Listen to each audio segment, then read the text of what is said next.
messieurs, le 1er décembre de chaque année, le monde entier célèbre la journée mondiale de lutte contre le VIH-Sida. Le sida est bien réel, mais plusieurs jeunes pensent que le sida c'est un tabou, le sida c'est la sorcellerie et beaucoup d'idées fausses sur le VIH-Sida. Aujourd'hui, avec une organisation de jeunes, on va essayer un peu de comprendre c'est quoi le sida, c'est quoi la situation actuelle du VIH-Sida chez le jeune, comment prévenir et comment faire pour une prise en charge. Mesdames et messieurs, bonjour et bienvenue à vous. Le sida c'est pour les personnes âgées, le sida c'est pour les impudiques, le sida c'est pour ceci, c'est pour cela. Mesdames et messieurs, le sida est bien réel. Et aujourd'hui, ensemble, comme je l'ai dit, on va comprendre c'est quoi la situation actuelle du VIH-Sida chez le jeune. Pour en parler, j'ai reçu aujourd'hui l'Alliance internationale pour la planification familiale, AIFRDC, une organisation de jeunes qui œuvrent dans le domaine de la santé reproductive, avec qui on va essayer un peu de parler, de décortiquer un peu la situation actuelle du VIH-Sida chez le jeune. Pour en parler, je suis avec Dr Joël Chitungi, qui est médecin et directeur de programme chez AIFRDC. Bonjour docteur. Bonjour. Elle n'est pas seule, elle est avec docteur Sarah Pangui, qui est médecin aussi, qui est membre de AIFRDC aussi. Bonjour. Bonjour. Et madame Emmanuela Bampolé, qui est père éducateur et membre de IAF International. C'est ça. Bonjour madame. Bonjour. Et pour citer docteur Maria, qui est médecin stagiaire aussi, membre de IAF International aussi. Bonjour. Bonjour madame. Voilà, je l'ai dit, on va parler du VIH-Sida. Quelle est la situation actuelle du VIH-Sida en RDC chez le jeune? Docteur Joël. Merci pour la parole, madame Béni. Alors, comme elle venait de le dire, le VIH-Sida est une réalité, mais ce n'est pas seulement une réalité pour les adultes, mais aussi les jeunes. Actuellement, le taux de prévalence ou bien le taux de VIH-Sida dans notre pays en général, c'est 1,2%. 1,2% pour la population générale. Mais les estimations récentes montrent que 410 000 personnes vivant, on a 410 000 personnes vivant avec VIH dans notre pays. 410 000 personnes vivant avec VIH ou soit PVV. Alors, en 2023, nous avons eu environ 21 000 nouvelles infections, nouvelles personnes infectées. Parmi ces 21 000 personnes, on a eu à trouver 6 300 enfants. 6 300 enfants qui ont aussi contracté ou bien qui sont contaminés par le VIH. Alors, les jeunes, pour la plupart de 15 à 24 ans, sont fortement touchés selon le rapport de l'enquête démographique de santé EDES 2023-2024. Cette étude réalisée par l'Institut national de statistique, si je ne me trompe pas, révèle que les jeunes femmes de 15 à 24 ans sont 4 fois plus contaminés que les jeunes hommes du même âge. Oh, voilà. Comment est-ce possible? Bon, on va en parler avec la situation économique.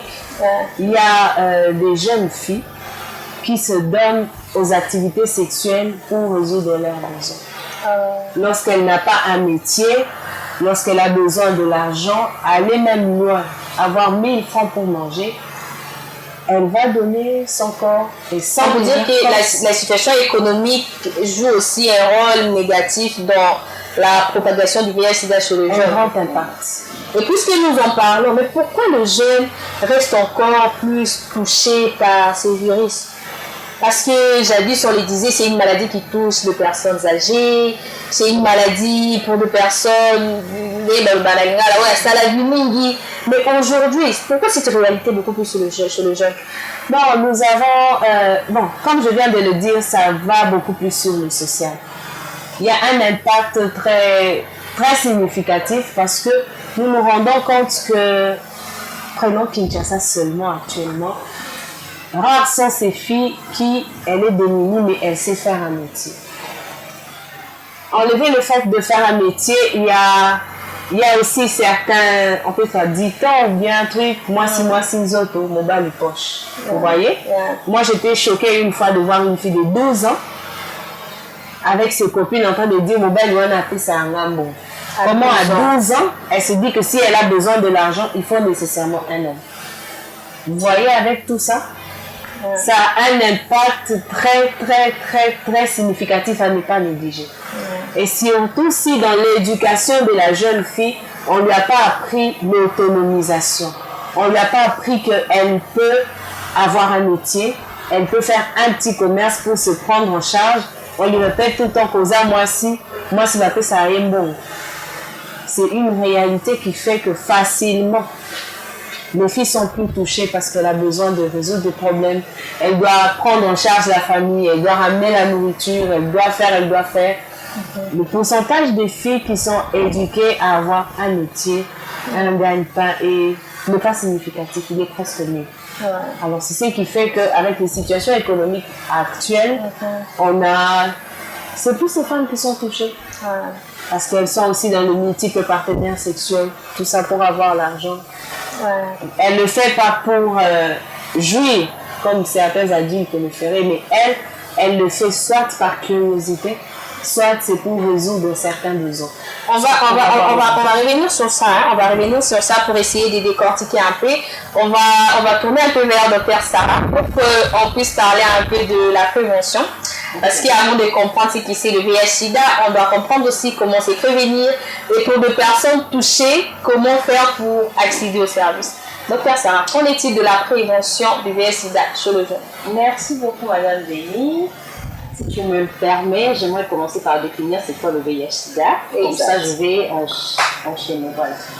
Le VIH/SIDA, VIH veut simplement dire virus de l'immunodéficience humaine. C'est un virus qui va attaquer le système immunitaire. Le système immunitaire, c'est comme on dit en lingala, il y a des soldats, c'est ceux qui se battent contre les infections quand ils arrivent. Alors, en cas de VIH, il y a défaillance de ce système, c'est comme ça que le virus s'installe et il progresse. Je vais faire la différence entre le VIH et le SIDA. Le SIDA, par contre, ça veut dire syndrome de l'immunodéficience humaine acquise, qui est différent du VIH/SIDA. Le VIH, c'est simplement l'infection, alors que le SIDA, c'est la phase de la maladie qui est déjà très avancée. Alors, comment on contracte le VIH/SIDA? Le VIH/SIDA est contracté par certains fluides corporels, entre autres le sang, avec du sang pour contracter le VIH/SIDA, avec le sperme d'un monsieur, d'un homme, on peut contracter le VIH/SIDA, avec les sécrétions vaginales chez la femme, on peut contracter le VIH/SIDA, mais aussi avec le lait maternel, hein, le maman qui allait. On a parlé tout à l'heure ici, le nombre d'enfants atteints du VIH/SIDA. Justement, c'est cette femme-là qui est atteinte du VIH, qui ne prend pas son traitement, qui la charge virale est très élevée, qui peut transmettre. Mais la bonne nouvelle, c'est que quand on suit son traitement, en tout cas, voilà. Comment la question c'était le dépistage. Le dépistage, la prévention. La prévention. Comment est-ce que les jeunes peuvent prévenir le VIH/SIDA? Par l'abstinence, les jeunes, chers jeunes, si tu veux. Abstinence, la 21e siècle. J'en parle quand même, chers jeunes qui me suivent. J'en parle quand même, il y a l'abstinence. Mais en dehors de l'abstinence, il y a le dépistage qui reste une façon de prévenir le VIH. Pourquoi? Parce qu'une maladie qui est dépistée un peu plus tôt, qui est connue un peu plus tôt, plus vite vous connaissez la maladie, plus vite vous irez à l'hôpital et plus vite on prendra en charge. Je suis là en train de dire que le VIH, on ne sait pas le traiter, on ne sait pas, ça ne peut pas finir, mais on peut vivre avec aussi longtemps qu'une personne normale suit son traitement. En dehors de ça, il y a le préservatif. Le préservatif nous aide à éviter le VIH. Quand on est exposé, aujourd'hui les jeunes, chers jeunes, vous êtes dans des multiples relations. Il y a une jeune fille, comme Dr Joël vient de le dire, qui a 2-3 partenaires. Tu ne sais pas avec qui tu vas, ce qui va t'arriver là-bas, tu ne sais pas, moi je t'interdis. Utilise le préservatif, ça sera non seulement pour ton bien, mais aussi si avec tu tombes enceinte, pour le bien de ton bébé, parce qu'on pense que quand tu vas tomber enceinte, prochainement, tu vas utiliser le préservatif, tu iras chercher ton traitement, tu seras sous traitement et tu ne vas pas contaminer. Mais docteur, puisque nous sommes en train de parler de jeunes, du VIH/SIDA chez les jeunes, ne pensez-vous pas que l'abstinence soit une meilleure méthode à recommander aux jeunes qui ne sont pas encore mariés? Vous avez totalement raison, Béni. Ouais. Mais avec le 21e siècle, on ne sait pas interdire aux jeunes de ne pas aller. C'est comme ça que nous autour. Mais pour ceux qui ne sont pas encore allés, peut-être encourager l'abstinence. Ça reste la meilleure méthode. J'encourage les jeunes à s'abstenir, de ne pas connaître des relations sexuelles avant le mariage. Quand vous irez vous marier, docteur Joël se marie bientôt, elle va vous dire qu'aujourd'hui pour se marier dans des églises, c'est obligatoire, tu dois connaître ton état sérologique. Alors une fois que tu connais l'examen prénuptiaux, voilà. Donc du coup, tu auras la connaissance de ton état et ça va te permettre de poursuivre la vie après. Okay. Donc aujourd'hui l'abstinence reste le même, mais aux jeunes qui ont déjà commencé, je ne vais pas vous condamner. Je vous propose le préservatif, mais aussi je propose la prophylaxie pré-exposition. C'est quoi une prophylaxie pré-exposition? Les personnels de sexe, par exemple, les jeunes filles, quand tu sais que tu as multiples partenaires, docteur Sarah vient aujourd'hui t'encourager à aller dans un centre de prise en charge de personnes vivant avec le VIH pour chercher des produits que tu peux prendre déjà en avance avant d'être contaminé, parce que ça existe. Aujourd'hui, tu peux déjà prendre le produit pour ne pas que tu sois contaminé. Donc voilà. Mais parlons peut-être de la prise en charge. Hein. Aujourd'hui, les jeunes sont souvent stigmatisés pour aller dans l'établissement de santé, solliciter les services, le traitement antirétroviraux. Voilà. Ils sont stigmatisés, discriminés par le prestataire. Tandis que vous chers jeunes, nous ne voulons pas vous stigmatiser, nous ne voulons pas vous indexer. Soyez très libres. Quand vous sentez qu'il y a un problème dans ce sens-là, aujourd'hui, il y a des institutions qui prennent en charge les personnes VIH. Et là, quand vous allez arriver, personne ne vous dira au sein de pourquoi non. On va vous accepter et on va vous donner ce traitement. Le traitement est très important. On parle des antirétroviraux, communément appelés les ARV. Et ça, ici, tu vas diminuer la charge virale. C'est quoi diminuer la charge virale? On sait que tu es infecté, mais tu ne peux plus transmettre la maladie. Ton bébé sera sécurisé, ton partenaire sera sécurisé, c'est pour ton bien. Mais puisque nous sommes en train de parler des jeunes et de médecins aussi, ouais. C'est certains médecins dans les hôpitaux, quand une jeune dame se présente, où on se fait dépister, et surtout quand c'est positif, il n'y a pas de confidentialité, l'attitude du prestataire, ça décourage aussi le jeune. Mais qu'est-ce que vous pouvez dire à ce médecin-là, à vos homologues médecins? Chers amis médecins, chers confrères, chers consoeurs, la déontologie médicale nous dit que l'identité du patient, le problème du malade doit être confidentiel.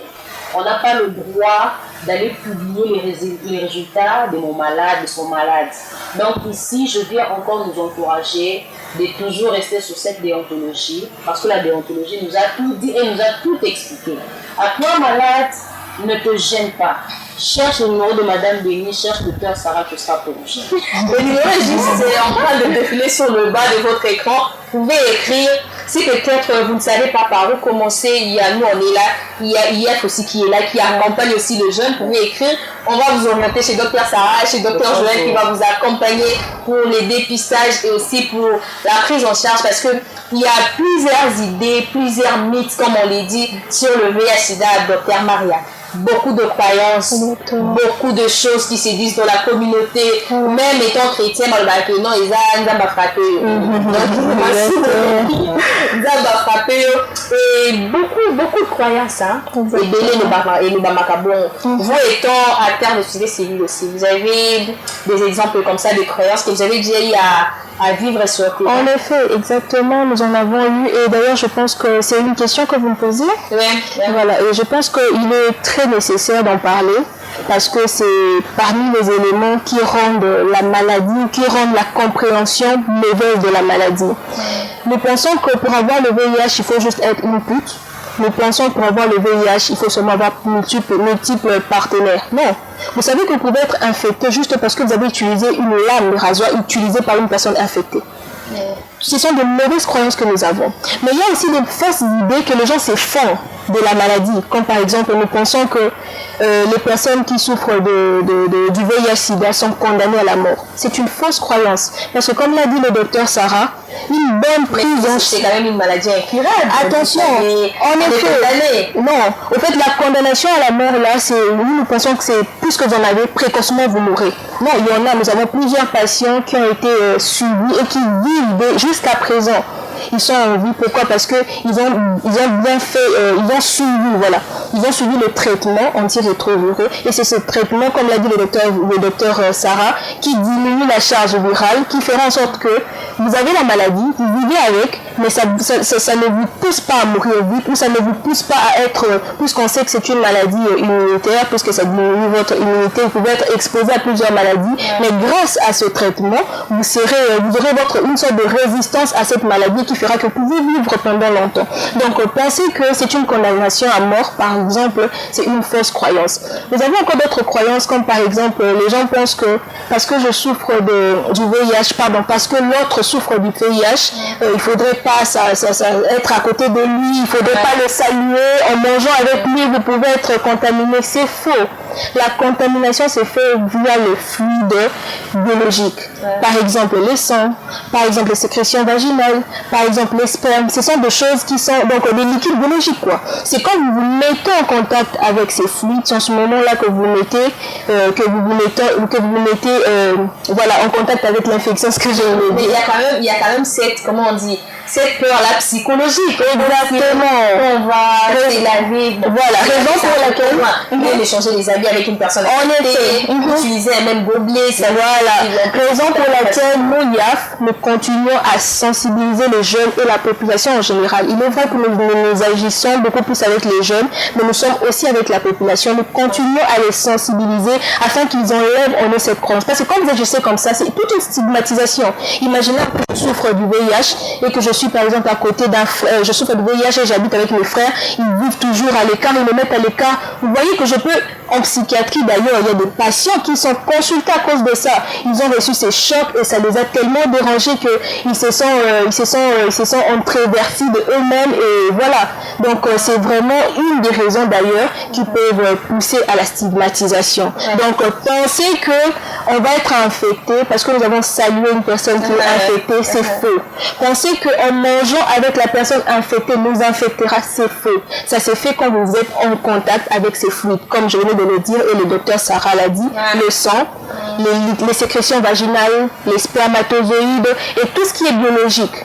Donc c'est pas de la mère à l'enfant comme on a dit. Voilà, la mère à l'enfant également, maternelle. Mais il y a quand même des mécanismes qu'on met en place pour limiter, réduire les risques de transmission de la mère à l'enfant, docteur Joël. Il y a ce mécanisme-là. Lorsque la femme est identifiée VIH positif, alors elle aura un suivi approprié.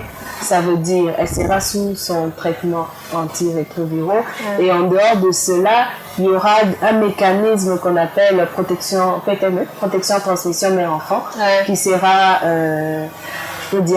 qu'on va utiliser ou bien qu'on va veiller à ne pas oublier lors de l'accouchement pour protéger l'enfant. Donc c'est très important que le prestataire aussi, vous étant organisation de société civile, de sensibiliser aussi les gens, de former aussi le prestataire parce que les taux de contamination de la mère à l'enfant est quand même énorme comme vous l'avez dit.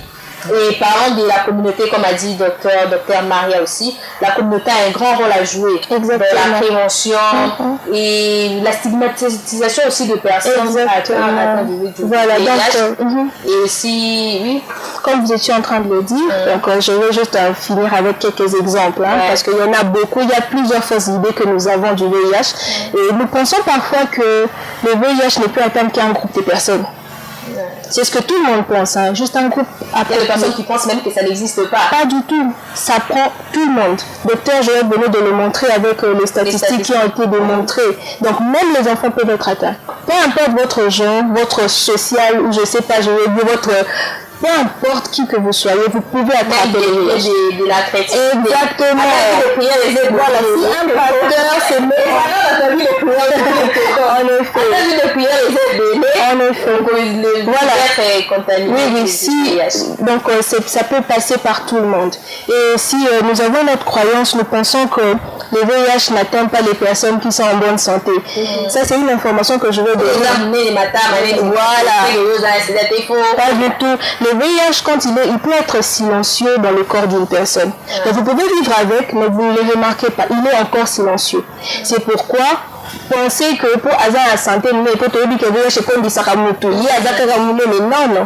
avoir le VIH et il est en bonne santé, raison pour laquelle, comme l'a encore dit le docteur Sarah, il faudrait aller se faire dépister.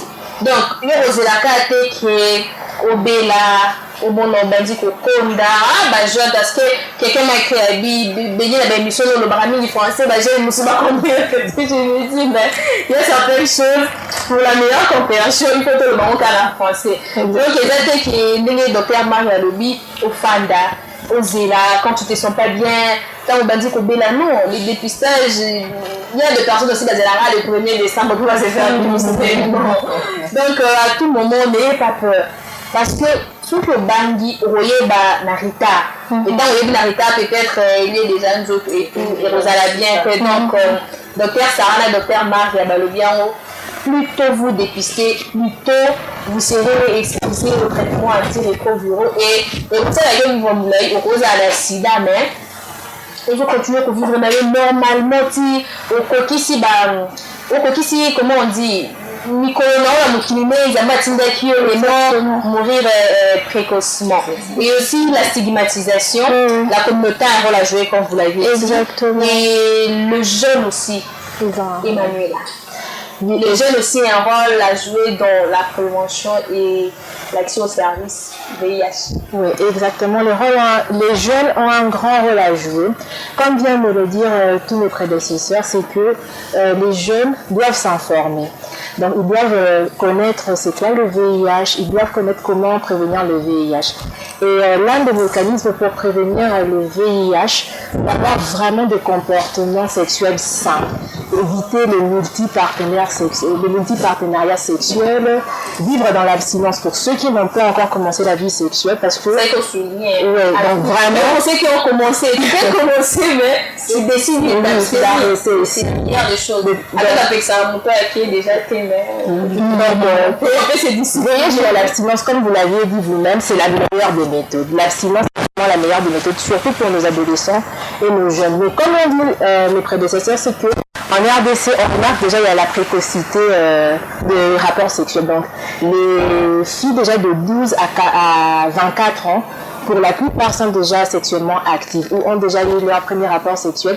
Et comme Dr Joël l'avait dit, c'est que chez les filles sont les plus infectées et les plus exposées. Pourquoi? Parce que c'est sont elles qui commencent la vie sexuelle plutôt que les garçons. Il y a une fille de 15 ans qui peut déjà avoir sexuelle, un garçon de 24 ans, alors que le garçon, il va peut-être attendre 15 ou 17 ans pour, par exemple, coucher avec une fille de 12 ans. Donc, vous voyez déjà qu'il y a un décalage. Donc, les filles commencent souvent à l'activité sexuelle plutôt que les garçons. Donc, les jeunes doivent s'informer et puis ils doivent exiger leurs droits. Ils ont le droit que le système de santé leur reconnaît, que l'État leur reconnaît, que les États, les organisations mondiales leur reconnaissent. C'est à eux maintenant d'exiger ces droits-là et de les exercer. Et aussi, ils doivent aller auprès des services, parce que les services existent. C'est vrai qu'il y a la stigmatisation, les prestataires de santé ne sont pas toujours conviviaux, mais ça ne doit pas constituer des barrières, parce que les barrières peuvent exister, mais la santé avant tout. Et personne ne peut venir nous donner une meilleure santé si ce n'est pas nous-mêmes. On doit exiger cette meilleure santé. C'est pourquoi il y a plein côtés en pratique, mais en avant les sensibilisations. Mais avant même de parler du travail des IES, parce qu'on voit souvent IES sur les réseaux qui fait beaucoup d'activités en lien avec le jeune, avec le VIH, un peu tous les paquets qu'on peut de la santé reproductive. Avec Dr Joël, on va comprendre un peu c'est quoi IES. Mission en 2-3 mois. Qu'est-ce qui est bon? Parce que si vous laissez parler de IAC, vous allez parler jusqu'à minuit ici. Donc en 2-3 mots, c'est quoi IAC? Qu'est-ce que vous faites? Et puis, nous tous, quand vous êtes tous les IAF, vous allez quand même dire quelque chose sur les réalisations des IAF dans la lutte contre le VIH-Sida. D'accord. Pour commencer, IAF, c'est International Youth Alliance for Family Planning. Mais en français, c'est l'Alliance internationale des jeunes pour la planification familiale. Nous sommes une ONG de jeunes, de la société civile. Alors, nous avons une vision que nous voulons de la RDC. Nous voulons que chaque femme et fille en âge de procréer de la RDC ait accès à la bonne information en santé sexuelle et reproductive et qu'il ait aussi accès aux services de santé sexuelle et reproductive. Y compris le VIH. Voilà. Le VIH, c'est intégré déjà. Alors, c'est ça la vision de l'IA. Alors, comme mission, nous facilitons l'information, la bonne information en santé sexuelle et reproductive et nous facilitons aussi l'accès aux services.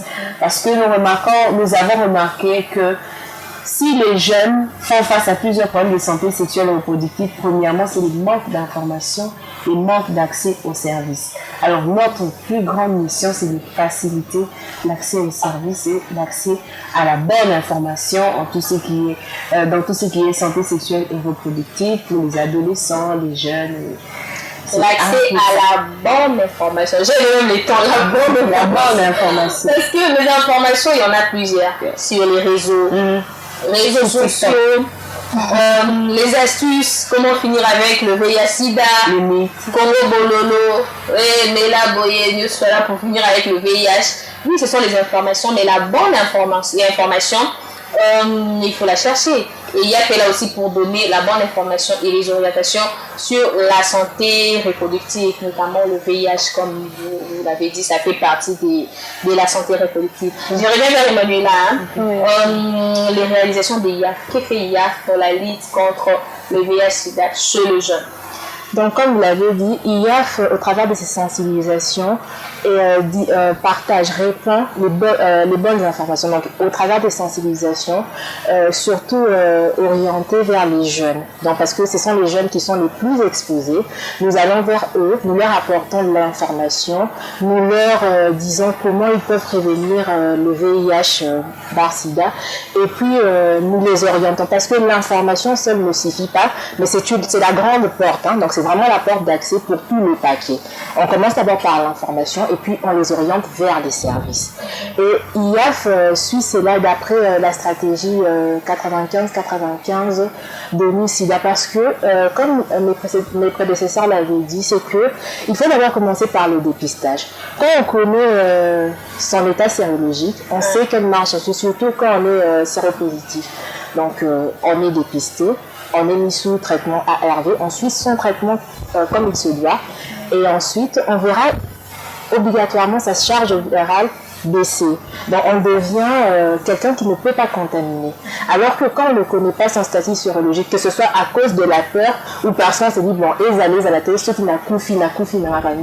Il ne faut pas dire ce qui n'a koufi, parce que ça sera une grande perte pour la personne elle-même et aussi pour sa communauté. Donc il faut connaître son statut sérologique et puis quand on est séropositif, on se met sous traitement ARV parce que il y a des objectifs qui sont en cours. Nous avons les objectifs de développement durable, qui est le calendrier des Nations Unies en général. Et ONU-SIDA, qui se charge principalement du SIDA, a mis aussi des objectifs 95 pour que d'ici 2030, nous ayons 95 personnes qui se sont déjà fait dépister. Et puisque se sont fait dépister, celles qui sont sous virus, elles vont suivre le traitement et au bout de 2030, 95% de personnes ne pourront plus transmettre le sida parce qu'elles auront vu leur charge virale baisser. Et ce n'est que par l'implication de toute la communauté en général et de jeunes en particulier que cela sera possible. Parce que les jeunes en eux-mêmes, sans ressources financières, matérielles, sont une force. Quand les jeunes s'élèvent, ils répondent la bonne information. Les choses ne peuvent qu'évoluer, surtout que les jeunes sont les catalysateurs de l'État et donc ils doivent vraiment se mettre en action pour que d'ici 2030, le VIH ne soit qu'une maladie comme les autres maladies. Très bien. Comme on l'a dit dans Voix d'avenir, que cette voie c'est la jeunesse et l'avenir c'est quand? L'avenir c'est maintenant. quand on veut qu'à l'avenir, nous puissions réduire les taux de transmission du VIH-Sida, en réalité, c'est maintenant qu'on veut. Et c'est maintenant que les jeunes doivent s'activer, les jeunes doivent mener les actions pour limiter la contamination, la transmission du VIH-Sida chez les jeunes. Pourquoi pas chez les adultes aussi? Parce que ça ne se transmet pas seulement entre jeunes, adultes, jeunes et vice-versa. Surtout que jusque-là, on n'a pas encore, je ne sais pas si vous êtes peut-être informé, on n'a pas encore trouvé un traitement ou un vaccin contre le VIH. Docteur Joël et docteur Sarah, vous qui êtes médecin, est-ce qu'il n'y a même pas des rumeurs qu'on est en train de, je ne sais pas, d'étudier un vaccin contre le VIH, quelque chose comme ça? Parce que c'est que tout le monde attend. Nous, c'est là, vaccin à sida, depuis que ça a existé autant d'années. Est-ce qu'il n'y a pas d'études qui sont menées? La rumeur, oui. Mais le concret, non. Il n'y a rien de concret sur le terrain. Contre le VIH, tout ce que nous avons sont des ARV, des antirétroviraux. Dans la mission de IAF s'est rendu compte qu'aujourd'hui, les jeunes, la plus grande crainte, le plus grand problème que les jeunes ont aujourd'hui, c'est la peur. Ils ont peur d'aller se faire dépister. Les jeunes se disent, si je vais là-bas, on se rend compte que j'ai le VIH, comment je vais vivre? C'est comment le lendemain? C'est comme ça que IAF vient avec la psychothérapie. En dehors du traitement ARV, il y a la psychothérapie. IAF se base aussi sur la psychothérapie pour dire aux jeunes. Psychothérapie, en termes simples. En termes simples, même dit ma maladie. En médecine, on dit la guérison commence dès lors j'accepte que je suis malade. Je suis malade, j'accepte de prendre le produit. Je vais te choquer, Béni. Il y a des gens qui meurent du paludisme alors que mon père, le VIH qui est encore là, en très bonne santé, tu ne croiras pas. Donc, jeune, enlève la peur. La peur ne t'emmènera nulle part. La peur va t'enfoncer parce que tu auras peur d'aller te faire dépister, tu auras peur de prendre ton traitement et tu auras peur des gens qui sont autour de toi. Au lieu que les gens te marginalisent, toi-même de toi-même, tu te dis déjà, ah mais j'ai le VIH, comment il me de toi-même seulement, tu es en train de te faire des idées alors qu'en réalité, nous, on ne te prend pas comme ça.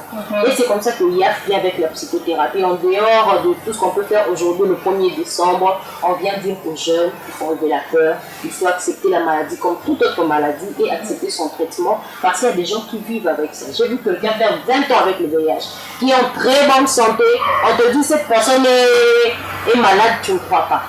Donc, je viens avec la psychothérapie, IAF vient avec la psychothérapie des personnes vivant avec VIH pour dire qu'il faut accepter la maladie et la vie continue. Accepter la maladie et la vie continue. Docteur Sarah, qu'en dites-vous? Docteur Maria, docteur Sarah, c'est docteur. Ok.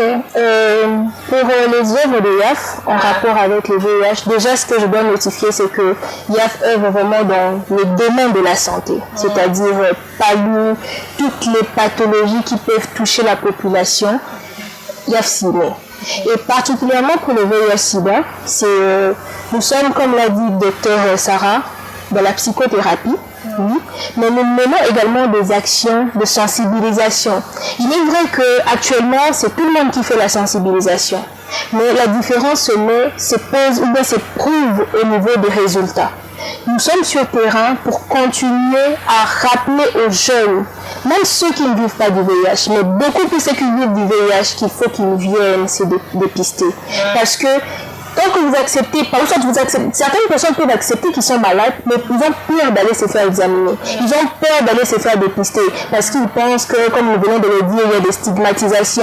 On va dire qu'Azamon Amadé, on va dire que ça aujourd'hui, on a étalé en disant que le VIH, c'est pas une maladie de pute. Moins encore des personnes qui font le trottoir. Pas du tout. C'est une maladie qui peut arriver comme toutes les autres maladies, seulement qu'elle a une autre tournure par rapport aux autres maladies. Donc nous sommes là et nous allons continuer à porter haute cette voix de jeunes pour que la maladie puisse... C'est vrai qu'on n'atteindra pas le 100%, mais nous voulons atteindre le 100%. Et nous nous accrochons fortement à ONU Femmes avec leur nouvelle action 95-95 pour pouvoir continuer, pouvoir battre la maladie du VIH en République démocratique du Congo. Donc, le sida est réel. Dépistez-vous. Abstenez-vous d'abord, dépistez-vous et vous avez aussi un rôle à jouer. Les jeunes ont un rôle à jouer dans la prévention et la lutte contre le VIH-Sida. Comme on a dit aujourd'hui, vous avez vous-même suivi les explications avec IAFRDC, le jeune qui se sent engagé dans la lutte contre le VIH-Sida, la prévention et aussi l'action au service. Peut-être pour chuter, pour clôturer, Dr Joël, on a parlé du rôle de jeunes, c'est que fait IAF, la situation actuelle du VIH-Sida, pour chuter peut-être une phrase aux jeunes, leur rôle, ce que vous faites dans l'ensemble, résumé avec ce qu'on a dit aujourd'hui.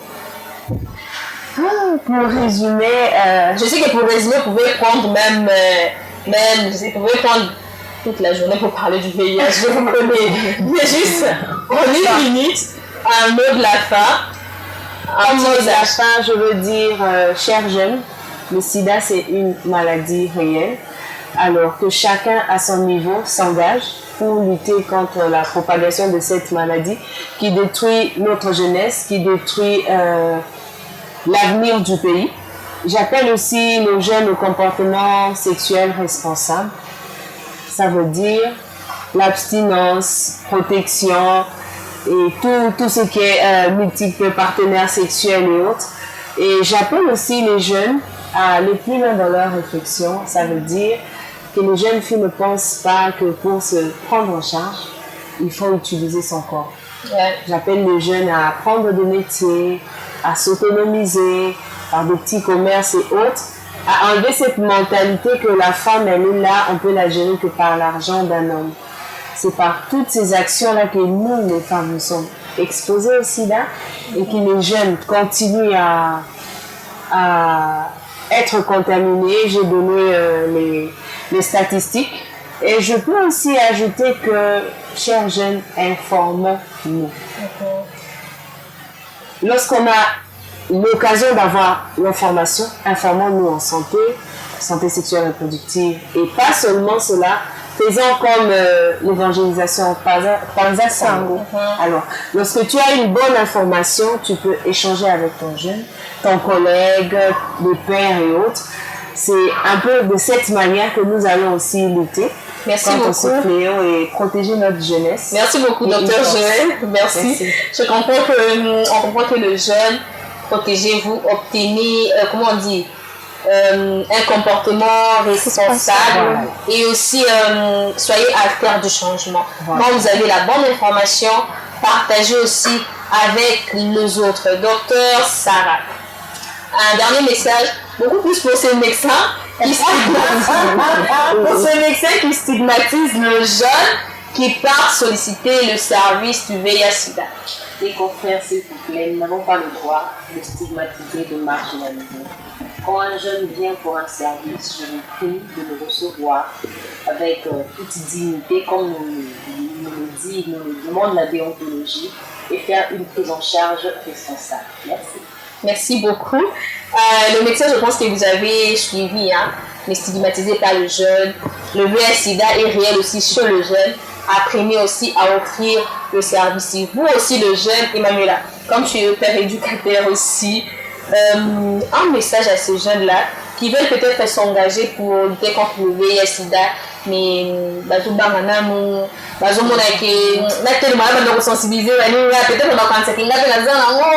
quelque chose de comme ça. Vous qui avez déjà vécu des expériences sur le terrain comme ça. Au vu des expériences vécues sur terrain, je demanderais aux jeunes de s'armer vraiment de courage. Qu'ils aient le courage, qu'ils se mettent à la place des autres, de se dire que moi, j'ai peut-être été épargnée parce que j'ai la bonne information et de transmettre l'information aux autres, d'encourager les autres aussi à transmettre la bonne information à tous ceux qu'ils vont rencontrer. Donc, de ne pas seulement se limiter à avoir peur. Le problème n'est pas que mais quand le travail est abattu, on finira par avoir des résultats sur terrain. Merci beaucoup Emmanuela, merci beaucoup à IAFRDC, merci à vous tous.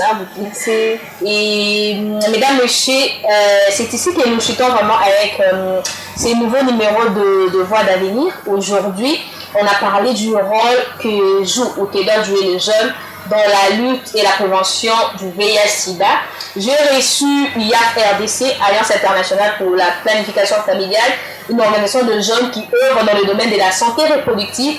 J'étais avec Dr Joël Titouni, que je remercie, et avec Dr Sarah aussi, et Dr Maria, que je remercie également, et Dr Sarah, mais aussi avec Emmanuela Bacolé, avec qui on a parlé de la situation actuelle du VIH-Sida et le rôle que doit jouer le jeune. Chers jeunes, le sida est bien réel. Le sida n'atteint pas seulement de personnes âgées. Tu peux avoir la malaria aujourd'hui et mourir demain.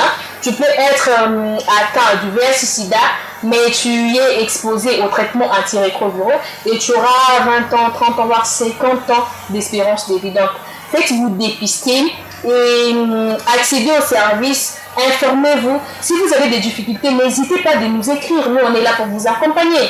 IAF est là pour vous accompagner aussi. Écrivez-nous. On va vous orienter. Que faire? Comment procéder pour vous faire soigner, pour accéder au traitement antirétroviraux. Merci à Patrick Mouyandi qui était derrière la caméra pour c'est lui qui a fait en sorte que vous me voyez sur vos écrans aujourd'hui. Merci à ingénieur Reddy Mouvoumou qui a réalisé cette émission. Merci également à vous, fidèles téléspectateurs. Donc, sincères salutations avec Brady qui a fait en sorte que nous puissions réaliser cette émission aujourd'hui avec les membres de IAF RDC. Voix d'avenir, c'est l'émission de jeunes. Voix d'avenir donne la parole aux jeunes. Voix d'avenir donne l'espace aux jeunes pour réfléchir, pour poser leurs problèmes et parler de tout ce qui concerne la jeunesse. Moi, je vous laisse et on se retrouve très prochainement. D'ici là, portez-vous bien. Au revoir.